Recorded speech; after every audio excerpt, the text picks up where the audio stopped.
do they go through with their book? Just that booklet, you'll need it today and tomorrow, and inside of it,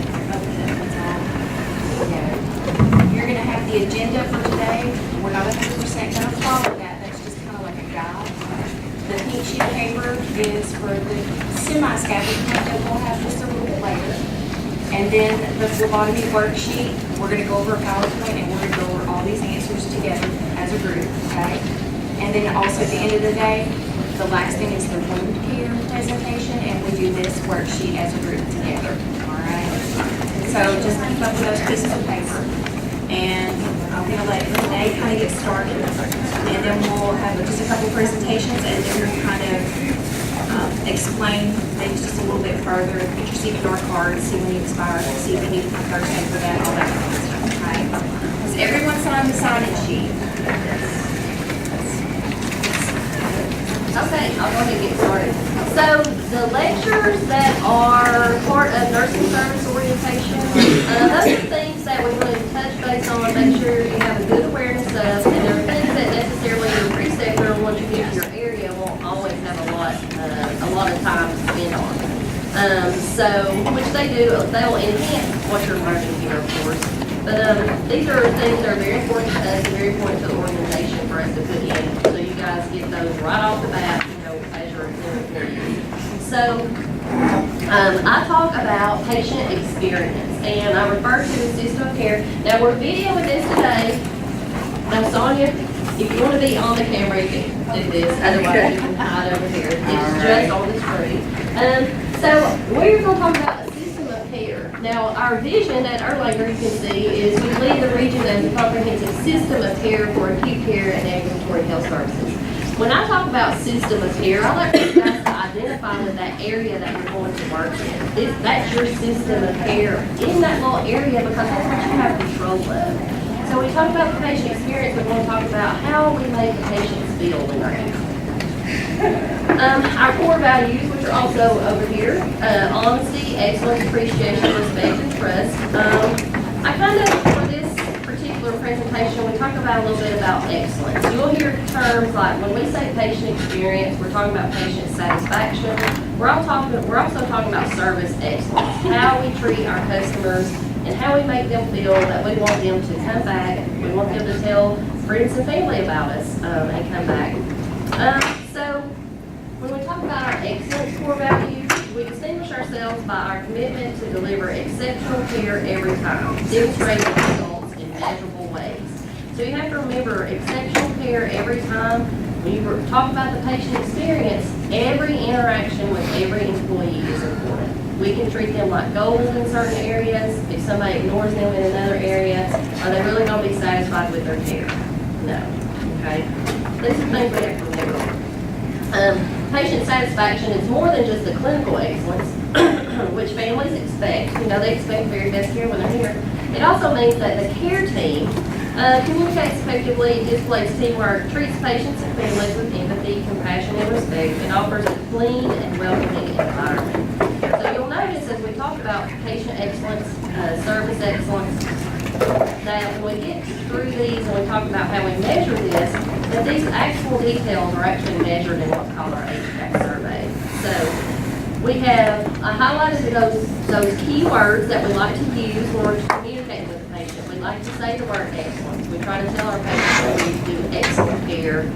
We believe in service excellence. And then care team, you'll see I've got care team bright red right there, because we like to refer to ourselves as the care team.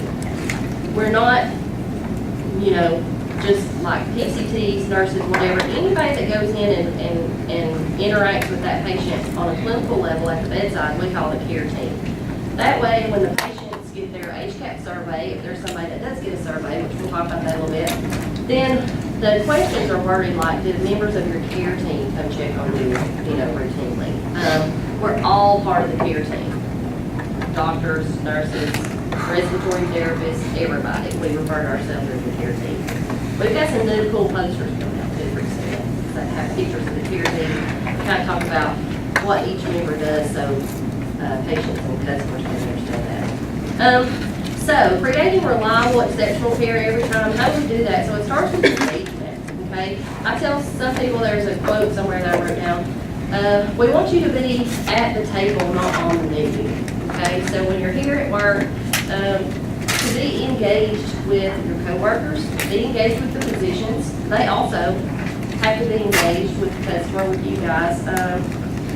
We need to commit ourselves to making good bi-directional relationships. You and your physicians, you and your patients. And when you keep those open lines, communication lines open, then you get better results. The patients have a better stay. Their perception of their care is better. Decreases anxiety. And you'll see over and over how communication tools decrease anxiety and make the patient feel like they're part of the care team. What do patients want? They just want to be understood. They want to be informed. They want to feel valued, and they want a nurturing environment. So remember that previous definition we saw. They want a nurturing, a clean environment. Okay. So we talked about, see, those are pretty basic, right? This is a little excerpt I just found recently about promoting patient-centered fundamental care in acute healthcare systems. So even though you think that we pretty much have patient care down at this facility, like nursing 101, PCT 101, whatever, you will see that studies will prove that meeting patients' fundamental care needs is essential for optimal safety and recovery and positive experiences within any healthcare setting. There is a growing international evidence, however, that these fundamentals are often poorly executed in acute care settings. So why do I bring this up to you guys? Because when we talk about how we measure our patient satisfaction, we have a company that's called PRC, Professional Research Consultants, and they do our HCAP surveys. We will get into HCAP. HCAP stands for, y'all talked about a little bit yesterday, Hospital Consumers Assessment of Healthcare Providers and Systems. Because we accept money from Medicare and Medicaid, CMS, we are a CMS hospital, we have to participate in an HCAP survey. PRC is the company that we pay to do our survey. Any of our patients can get a survey, okay? So when we talked about, what do patients want? They want to be understood, they want to feel nurtured. Back before, when CMS was coming up with the questions and with the survey, they interviewed thousands of patients, like 3,000 or 4,000 of patients. And those common themes are the things where the questions come from, which are communication and their environment, pain medicine, and things like that. So all of that survey comes from actual patient comments, okay?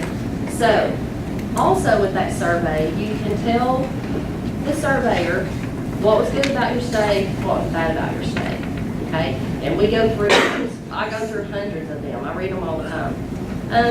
But this fundamental care, you would be so surprised at patients that say, I never had help with a bath. My bed wasn't changed for 5 days. No one ever brought me a clean washcloth or towel. Now that is fundamental care, okay? So when you get out there and you get all busy and stuff, very easy to forget the basics. But the basics are really what drive patient satisfaction. That feeling nurtured and feeling cared for. And I know you say, I can't believe they would do that. That dehumanizing experiences for patients and families. If nobody ever helped you with a bath and you had blood in your hair for about 5 or 6 days, is that a little dehumanizing?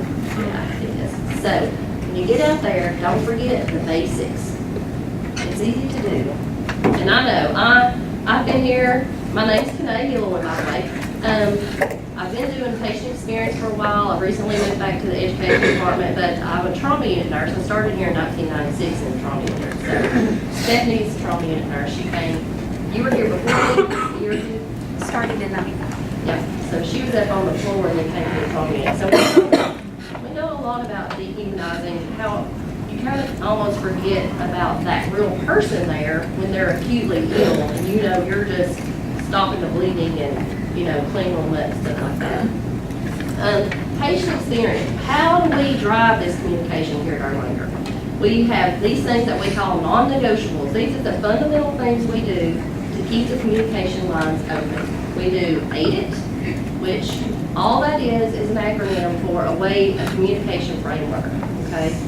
Hourly rounding with intent and purpose, Bedside shift report, communication boards, which are in the rooms. I don't know if you guys have been to your areas yet, but most, I think all areas now have, except the ICUs, they'll have communication boards in the room. Patient information folder and visual management board. We'll go through these. People, this is something you should be familiar with and you should understand what it stands for. Is it something that you have to memorize and worry and get freaked out over? No. It just means that when you go in your room, what's A stand for? Acknowledge. Acknowledge the patient and the family, okay? Don't just go in there, start hooking up your IV or doing something without acknowledging them. It's very important to the patient to feel like they're part of the care team. Introduce yourself and introduce, if you have, down the road, you guys will be training new people because y'all gonna stay here forever. We don't like to lose you once you come to Erlanger. So when y'all get down the road, you'll be training new people. Make sure you introduce if you got somebody tag along with you that day. Duration, so AIDIT, the D stands for duration, time frame of procedure or schedule. Explain what you're gonna do to them. And does this have to be in any particular order? No. These are just key points that you should cover in basic communication with your patient and family. Make them feel like they're part of the team. It decreases anxiety, okay? You get that communication started early in your shift, everything goes good. AIDIT actually is evidence-based design that decreases anxiety, increases patient compliance or engagement, which in turn leads to improved clinical outcomes. This stuff is actually being studied. So like I said, when HCAHPS come along, it's publicly reported. That's where we get that little star rating, okay? You know, we're a 2-star hospital right now. We are fastly hoping to be a 3-star hospital. We've got to catch up with Memorial, who's a 4-star hospital, okay? It's very competitive out there. So that data is transparent on hospitalcompare.com. It's transparent. All the world can see it. So what CMS was hoping would happen when they put all this data out there for the world to see is that hospitals would get very competitive, but it would drive their quality of care up. If everybody can see that your patient experience is good, they're going to want to come here. If they can see that your infection rate is low, they are going to want to come here. Now that can work against you if your scores aren't high, okay? They can get on there and be like, I'm not going to Erlanger, you know? So CMS was hoping that hospitals would drive quality, would drive you wanting us to all do a better job. So groups like Studer, that's why I put that little trademark up there. There's a group called Studer that they trademarked the word AIDIT, or the acronym I should say. There's Press Gaming, there's Ritz-Carlton, we've done Ritz-Carlton training here in the past. All these companies are making lots and lots of money on how to come into hospitals and just tell you how to basically communicate with your patient. If your mama raised you right, you already know how to communicate with people, right? Hourly rounding with intent and purpose. So, when you go in the room, or when you're doing an admission, you tell the patient, we try to, it is expectation that we will round on you hourly or pretty close, you know. You can go to 2 hours at night. Tell the patient, just know if you're sleeping, I'm still going to check on you, but I'm not going to wake you up, okay? But this is also evidence-based practice that if you go in there every hour, check on the P's, we call it, pain, position, potty. I say proximity, some people say possessions. That just means do an environmental safety check, make sure patients can reach their stuff, because we don't want to increase our fall rate by having stuff out, and you know patients are going to reach for their reading glasses or something if they can't see them. So, evidence-based, it will decrease pressure ulcers, because you're in there every hour or so moving people. You're checking their position. They have better pain control. If you're checking on it routinely, you can kind of get that next dose of pain meds in before their pain gets out of control. Potty, proximity. If you get these in your head, check on them every hour or about every, you can tell the patient about every hour. So you actually end up, and studies prove this, it's hard for RNs at first to get through, and techs, because on the floors they take turns, like 1 hour the techs go around on everybody, and the next hour the nurses go around. But it actually will decrease the amount of call-outs you get overall, because people know, well, they're going to be in here in a few minutes, I don't have to use the call-out. There are some scripting that people use about the call-out, and they say, hey, here's your call-out. You're probably not going to need it unless it's really, really an emergency, because we're going to be in here about every hour. Okay, so you can save your call-out for emergencies. There's that word about anxiety again, decreases anxiety, builds confidence and trust, okay? Your patients trust that you're going to be back in there pretty soon. Communication with nurses and nursing staff is the #1 driver of patient satisfaction, period. It's over and over. Nurses are also the #1 most respected profession in America still. The most trustworthy, I guess I should say. That's how it's rated. That's how important caregivers are. And when I say nurses, these folks in the room most definitely too, PCTs, people that interact on that personal level at the bedside. You're the most trusted profession in the country to patients. And you're the #1 satisfier of their stay here in the hospital. So that's why you're so important to us. Here, this is our own data. There's a big study that Studer Group did in '06 that checking pain, position, potty, proximity will decrease your falls, it'll decrease your pressure ulcers. This is our data. So you can see on this side is our top box response, that HCAP survey we were talking about. There's a question in there that says 0 to 10, 0 being the worst, 10 being the best. How do you rate this hospital? So you can see that in our own institution, people that have higher scores are the ones that did more hourly rounding. Okay? It's kind of a confusing graph. I need to take a couple of things off of it. But pressure ulcers is way up there at the top at 0. So people that hourly rounded effectively, they also had less pressure ulcers on their floors. Okay? So we didn't have to go out there and borrow Studer's study from '06. We have our own data that also supports how hourly rounding really works. So what's in it for you guys? Hourly rounding, we've been working on it about a year. People look at it like it's just one more thing to do. But that's kind of like the wrong, we're trying to get people to shift their focus, okay? Add it to what you're already doing. If I'm going in here to hourly round, I'm going to have my medicine for that hour. I'm going to change the sheets, whatever. I mean, like, I'm going to go in there like a NASCAR pit crew and take care of everything they need right then. And you're proactively taking care of their needs instead of just reactively running every time they get the call light, okay? So that's why it gives you more control of your day. Increased patient satisfaction scores, gives you bragging rights when your floor looks the best. We talk about these discharge surveys. Every discharge area, okay, that has enough surveys, you have to have, like ICUs don't really discharge enough patients to have their own individual score. But all the floors, 3, 4, 5, 6, 7, 8, 9, they all get their individual HCAT scores. So hourly rounding and bedside shift report, which is our next one, those are questions that we get to add to the survey. So there's the HCAPS questions that you can't really mess with. And then we add bedside shift report and hourly rounding so we can measure how the staff is doing in these directives. Bedside shift report, we're doing fabulous. Most floors. Anybody going to work for Susan Holland on 6? No. We got one.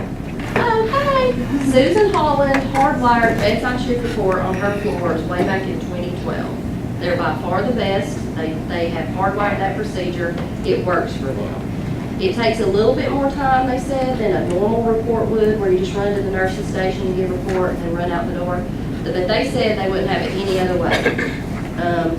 Their PCTs on Susan's floor will do rounds, bedside shift report, and they'll try to get in front of the RNs as they go, and the PCTs will take care of bathrooms and positioning and all that, so the RNs can just stick to their report as they get through rooms. It's very, she's got that wonderful. So bedside shift report, what it's not. Not a time to review the whole patient history, although some people do when it's somebody new. You've had this patient for 3 days and this patient's brand new, or this staff's brand new coming on. Some people do take a little bit more time to go through. But remember, they can go through that stuff after you leave. They want to go all the way back to the beginning. Don't vent or share personal stories. Don't discuss opinions. When I put that there, I'm like, you know, after you've been here for a while, you may like the way certain doctors do things, and then you may not like the way other doctors, but that's not time to discuss that in front of your kids or your family. You can discuss that in the break room or whatever. Don't throw your coworkers under the bus. Like, why do you have that? Her glasses over here. Yesterday I put her glasses over here and she likes them better over here. Don't Don't do any of that kind of behavior. And then you'll see, care team members, don't verbalize disagreements with the care team in front of the patient and family. But bedside shift report is evidence-based, but it's also best practice because there are, NPSG, National Patient Safety Goals. That's what the Joint Commission puts out. Okay, so Joint Commission is also one of our, it's not really a survey. We participate in Joint Commission, and well, it is a survey, I guess. It's not a discharge survey like HCAHPS, but they come in and survey our performance. So they have National Patient Safety Goals that we have to be compliant with. So during bedside shift report, it's a very good time for you and your ongoing shift or ongoing oncoming to look at the ID bracelet. Patients know you're supposed to check their ID bracelet. In those comments I was talking about earlier, there's a patient that said, I was here 5 days and nobody ever checked my armband. So they know what you're supposed to do. So National Patient Safety Goal, checking ID, identification, lots of questions or lots of rules about medications, medication side effects. Those are both HCAHPS questions and safety goals. Okay? So use it as that environment, that EOC, time to perform an EOC safety check, environment of care. You're all in there together, you know. If yesterday you had an antibiotic that was bright yellow hanging and then today they've got something hanging that's bright orange, you need to be like, did this change? This doesn't look like what I did yesterday, okay? Lots and lots of medication errors are discovered during bedside shift report. Tell the patient, hey, we're here to do bedside shift report. You better listen out. If we leave something out, you let us know. If your pills look different from the ones you take at home, you let us know. Patients are like, wow, I've got the 18 in here. They're checked on everything. They love it, okay? There's a question on the HCAHPS survey about preferences. Did the staff take into consideration your preferences while you were here, okay?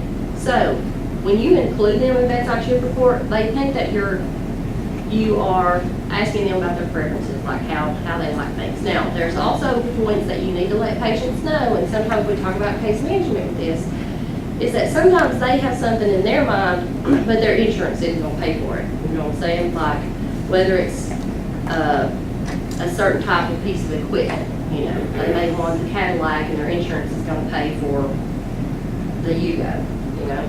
So, make sure that's real clear with those situations come up, that that's an insurance company issue. That's not us not listening to their preferences, okay? Communication board in the room. When you write important things up on that communication board, that's, anybody can walk in that room and I call it status at a glance. You can have on that board, patient needs 10 of Lortab, like if they have a range order, 5 or 10. Patient usually needs 10. Or next pain medicine due at 5 o'clock. Patients like to see what time they're supposed to go to surgery. Studer recommends writing a patient goal up there. You can say, Jillian, what's your main concern today? Are you worried about pain? Are you worried about maybe it's your first day with physical therapy? If I write that on the board, then every member of the care team that comes in that room will see what Jillian's main concern is, and they can use that for open lines of communication. Hey, I see you're worried about PT today. They're going to be here. They're going to be great. Good time to manage people up. When people say manage up, doesn't matter if you're brand new. Be like, hey, I'm leaving you with Jillian today. She's new. We are so proud to have her. She was a star in her class. And thank goodness we hope she stays at Erlanger 100 years. Manage each other. Staff, the patients are like, again, wow, I got the 18 in here. These people are all great. Physician request. There are hospitals where the physician actually likes to use that communication board. They'll write stuff up there that they want the nurse to write. Or, now, we'll talk about patient information folders next. The patient information folder has a question and answer piece of paper in it. I've been told lately I need to find pencils to go with the folders. But the patients can write in there their concerns, or you can write it on that communication board in the room so people can know what we need to ask the doctor when they come around. Patient information folder. There's a discharge question on that HCAHPS survey about do you feel comfortable about your care once you got home? Did we explain things to you enough when you got home? There's a patient information folder. Every time we give the patient a piece of education, it needs to be stuffed in that folder and it needs to make home with them. That way, when they get the call that you're getting discharge instructions, they're like, yeah, it's right here in my folder, I got it. Builds trust, engages patients. That's what we want to do. Keep those communication lines open, build the trust, decrease anxiety, engage them as a team member. There's a big health literacy issue here in the South about people, they just don't think about the comprehensive, their diagnosis, like let's say diabetes, You will hear these old timers, these country folk laugh and say, that doctor told me not to eat any donuts, but I ate 6, ha, ha, ha. And they think it's funny. They think they're spiting the doctor. And it's like, well, no, you're not spiting the doctor. You're hurting yourself. You have to keep them engaged and make them part of and feel responsible for their care. They want to come in, patients want to come in and want you to take care of them, do everything for them. And it's kind of like, no, you've got to, come on now, you've got to pay attention and learn how to do this. You can do that in respectful ways. Dr. Freeman, orthopedic doctor, he is fascinating how he will tell patients, well, while you're sitting in your hospital bed, you need to call your insurance company. It's going to take my office forever to call your insurance company. You call them and see if we can get you out of here faster, or see if we can get your whatever piece of equipment. And 9 times out of 10, people are like, you're right. I mean, and these are elective orthopedics, so they're not super sick. So they can't sit there while they're laying in the bed and don't call their own insurance company. But he engages them to fight for themselves and fight for their, to get what they want out of their insurance companies. So you'll see these little patient information folders. Our problem is people are wanting to give them to them as they go out the door. We need to give them to the patient as you're doing that admitting history. Here's your information folder. As you collect things during your stay, stick stuff in here so you make it home with it. Visual Management Board. I throw this in here because it's a good segue for what Sonia's about to talk about. Visual Management Board is your unit at a glance. These are big boards that are up in most of the areas. I think all the floors have them now. And it talks about, there's data on there. Patient safety section, patient satisfaction. Safety has all that CAUTI and CLABSI. Catheter-acquired infections, central line-acquired infections. So units are being very transparent with their data, putting their data out there in the middle of the unit. So that turning data into change, you can look at that data and be like, why are our infection rates up? What are we doing wrong? People are getting very, very competitive out there, especially with Foley catheter infections. So when you're out there looking at that visual management board, look at it and say, what can I track on this floor? What can I track to make it better? And we're going to put it on that board so everybody can see.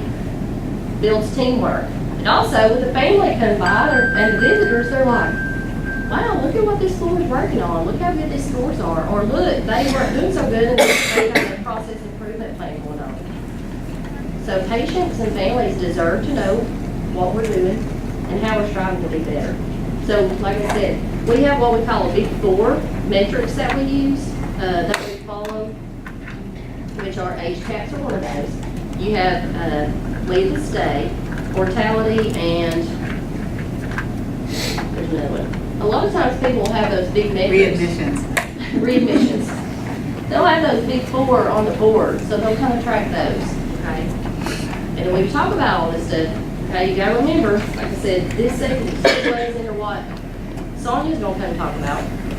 You gotta remember that all of these things that we talk about, HCAHPS, patient satisfaction, all these infection rates, and how we are stewards of our equipment and our time. All of that goes into that big value-based purchasing piece of the pie, okay? So top box performers get more reimbursement. People who do not score very well in all of these metrics don't get as much reimbursement, okay? And that can hurt the big bottom line, if you know what I mean. What else do we do out there? You'll see signs that say no pass zone. Do not pass somebody's room with an alarm going off of any kind. Go in there and check. You might think that monitor on a telemetry floor might say leads off. Well, dead and leads off look the same. Okay? See, she knows because that's what happened at her hospital she was before. It happens. So remember those things. So when alarms are going off, go in there and check on them, make sure they're okay. You'll see signs that say hush, which I don't like that, but anyway, it stands for help us support healing. So some floors turn out all the lights between 1 and 3 during the day. You kind of have a little chill out time. Safety huddles, people are doing safety huddles at 11 o'clock. You just run out there and you just basically give a brief report on what's going on.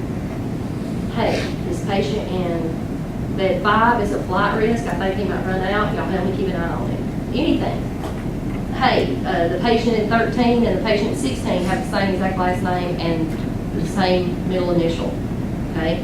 Talk about safety stuff like that in your safety huddle so everybody on the floor has a good idea. If an alarm goes off in bed 4, I've been that way with Stephanie before in the trauma unit. If an alarm goes off in bed 4, run, because it's real. You know, you have those patients that you're like, you just know. So if you do these little safety huddles, keep everybody abreast of the situations that could go good or bad in the unit for that day, then everybody kind of has a better idea what's going on. We talked about measurable ways. We talked about these throughout. So remember, communication with nursing staff is the overall best satisfaction. Out of all those, we talked about interviewing 3,000 or 4,000 people. These were those domains, the areas that they're most concerned about. So that's why those keywords we were talking about are all parts of those questions. Remember that responsiveness of staff, okay? You actually do get scored on how fast it took you to get in the room. They ask the discharge patients these things. New medication and side effects. The questioning says, did you receive a new medication while you were here? If yes, did they explain the side effects to you? When we do this very well, our overall 0 to 10 score goes up. When we do it poorly, our overall 0 to 10 goes bad. That goes to show you how big of a driver it is in patient satisfaction. Okay? They ask the same questions of the doctors. Did your doctor and or nurse listen to you? Did they treat you with courtesy and respect? And did they explain things to you in a way that you could understand? Okay? That's the way they ask the patients about communication. There's the clean and quiet question. It's also on there. And how many times in these slides did patients concerned about their environment? Okay? You can do, Dr. Singh can do a super duper high tech procedure that's, you know, the best robotic thing since sliced bread. But if their room was dirty, are they going to give you a good score? No. Even though the quality of their care was fabulous. Okay? The quality is in that procedure. No infections. But if their room was dirty and their food was always cold, they're not going to give you a good score. You know, how do we make them feel? Does that make somebody feel nurtured if they're getting cold food? No. There's a very important question on there too. Would you recommend this hospital? Mr. Spiegel loves that question. He loves to see how we're doing with that. Because we want people to have a good experience while they're here. Like I said, go tell everybody. Go tell friends and family. Erlanger's great. Everybody needs to come to Erlanger. The scoring on the HCAP survey. You only get credit if somebody gives you a 9 or a 10 on that overall rating. And then you only get credit if somebody gives you always. So the Likert scale is always, usually, sometimes, a never on those communication questions. No partial credit on the HCAP survey. And then again, we talked about this. We track those directives that we've given on the HCAP survey. There are questions we can add. There's teamwork questions we've recently added to see if we're missing some gaps in teamwork in certain areas. And then I put this on here. Welcome to Erlanger Care Team. We've been waiting for you. Okay? Erlanger's been right here for years. We still have that stigma. We're fighting that stigma that we're the county hospital. No, we're not. We are going right here. We have centers of excellence. We do orthopedic things that people in this town do not do. We are about to blow Memorial out of water on the cardiac when we get this Heart and Lung Institute built. It's going to be fabulous. So we've been waiting for y'all to be a part of this team to take us up here. So welcome. Y'all have any questions? Now Sonia's going to blow